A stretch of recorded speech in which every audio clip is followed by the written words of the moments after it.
There was a time when wrestling loved groups, and for some reason the powers that be hated them again before they came back into fashion. Thank goodness. Given how weird all that is though, there have been some stables which have been forgotten to the passages of time.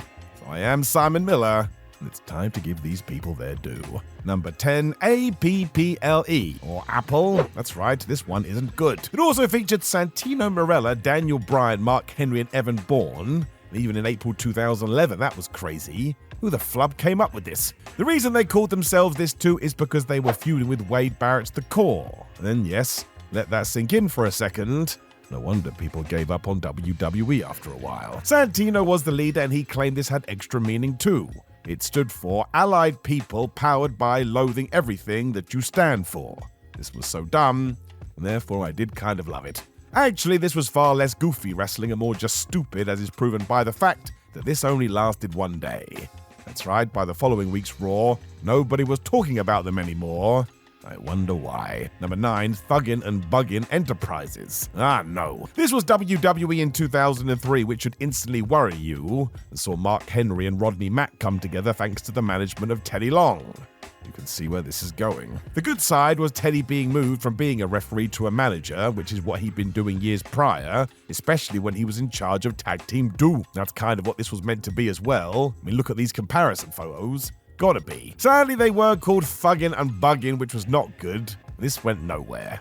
Jazz was thrown into the mix for all of the same reasons, and it just felt so hidden in the background. Something to do because why not? I suppose a large part of it was trying to rehab Mark Henry, who had been sexual chocolate not long before this. But you know the story. It was going to be a good few years before he figured out what to do with Henry. What a really strange run he had. Number 8, The New Breed. This was 2007 and featured Match Striker, Elijah Burke, Marcus Corvon, Kevin Thorne, Ariel, and for a brief moment, CM Punk. Sheesh. It was off the back of Vince McMahon's awful vision for ECW when it was brought back in 2006. And as the boss wanted to make fans know there was a strict new line being drawn, he created The New Breed. These were our pristine guys. Now this wasn't an awful concept, but you can compare it to when WCW tried something similar. There was no story, and yeah, Punk joined for about a week and then he was gone again, like he went on holiday. It was clearly done so fans didn't pine after the likes of the Sandman and Sabu, but if that's the case, don't bring back ECW. Rob Van Dam has talked about this a lot. There were two very different visions for this, and my gosh, they clashed. Ultimately, I don't think it was very good. Number 7, Extreme Expose. The name, man. That is such an awful, awful name. It is 2007 again and saw Kelly, Brooke, and Layla feel like they could do better as a team. And trust me, WWE will never do anything like this again, and nor should they. That's because Extreme Expose's whole role was to be sexy. Why bother let them wrestle when they could wiggle, and it's so bad to watch. WWE pulling at straws trying to get the ratings back. It was another ECW experiment, and honestly, there's not much else to even say because the trio were just told to dance, and then when you're done dancing, why don't you dance some more? I wouldn't advise looking this up either, as it's the bad side of pro wrestling, especially given what we know now.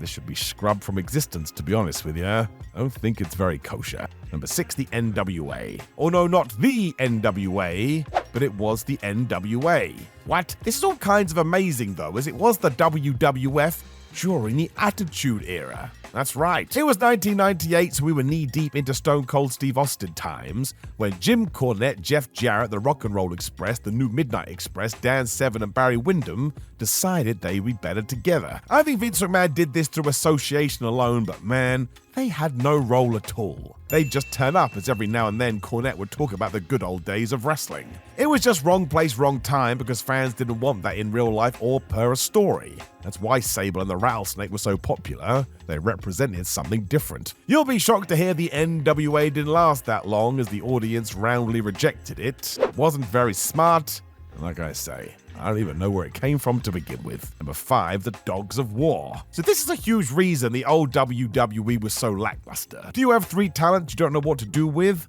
Just make them a team. We don't need a story or reason, just do it. It was 2018 as well when WWE was really struggling with this, so took Dolph Ziggler, Drew McIntyre, and Braun Strowman and said, hey, you're friends now. Now Dolph and Drew had been teaming since McIntyre had been called up from NXT, and it was actually quite good. At least it gave them some direction. But when the Monster Among Men was added and they were called the Dogs of War, Oh no. Their sole purpose was to try and end the Shield as well, which made no sense. Strowman had basically been doing this by himself for a year or so earlier, so now he felt totally marginalized. There was also the issue that nobody actually thought they were a proper threat to the recently reformed Roman Reigns, Seth Rollins, and Dean Ambrose either, so this felt pointless. You wanna know why? Because it was genuinely pointless. Number 4, Drew's other group, which was also to stop the Shield. He really didn't like them. In 2019, he brought in Baron Corbin and Bobby Lashley to help, so it was basically exactly what we had done 12 months before, and we just changed some faces. I'm not sure these three even had a name, but it did lead to McIntyre getting a match against Roman Reigns at WrestleMania 35. Amazingly, that was match 12 of 16 on that night, so felt like nothing. And of course, Roman won, which was the same at the Fastlane pay-per-view too. The Shield won the 6-man tag. I'm not even sure why this trio wanted to end the group. They just did, and I think mostly it was because they were big. That's about it. I think they all deserved a lot more. Number 3, and Cena tried too. Yep, all the way back in 2013. This was against the Shield version 1. Now at the time, the new group were running riot, and John Cena was worried about his main events, I suppose. Therefore, he recruited CM Punk and Big E. Look at this. There they are doing the Shield fist pose after vowing to end them for good. It didn't work because WWE knew what they had at least, and there's extra trivia here if you want to watch week to week. As soon as this was done, CM Punk's unhappiness with WWE shines through. I suppose you could call it his swan song. It is fair to note this barely lasted a couple of weeks, but still, John told us they were a unit, but it went against his biggest catchphrase, never give up. Well, they did, really quickly, and they didn't even have a name. Number 2, right to nudity. Somebody please punch me in the face. This was 2001, however, and yep, WWE was back to pulling at straws again. I suppose the APA, the Cat and Jacqueline, felt like right to censor had gone too far, and if they wanted to expose themselves on TV, they should have the right. I mean, that makes no sense. Look into the broadcast rules. This has nothing to do with anybody at WWE. The truly curious point is that Bradshaw and Farouk never tried to get naked, so what's that about?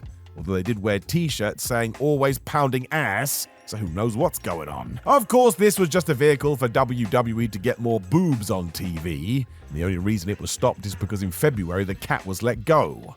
The feud between Right to Censor and APA continued, but now it was about booze and playing cards. This is why people say the Attitude Era is wrongly romanticized. I will tell you for free, my friends, this sucked. Number 1, the new team angle. So always remember this lesson. If you get asked to portray a tag team with the word new at the start of the name, say no. It's going to be bad, and it has never worked. This one wasn't even that far removed from the first one, as it was 2004. For whatever reason, Kurt Angle decided he should recruit Mark Jindrak and Luther Reigns, who was most definitely Roman's cousin. Now, the original team with Shelton Benjamin and Charlie Haas had been brilliant because it came at the right time for all parties. Benjamin and Haas got the rub, and Kurt could rely on them while he recovered from injuries. When we did it here, though, no idea. Mark and Luther did help Angle beat up the Big Show in late 2004, but by February 2005, this was over, because of course it was. The story reason was they had failed to destroy The Undertaker, but it all came down to the fans. They could see what was happening here, and they wanted none of it. I get that too. It was rushed and it was lazy. Here's 3 simple words. Don't do it. Know of any other stables that we should probably talk about and then quickly forget again? Make sure you let us know in the comments below before you like the video, share the video, and subscribe. You can also click the video on the screen for yet more trivia, as I will enlarge your brain. But otherwise, I was Simon Miller. Take care, my friends, and I will speak to you again soon.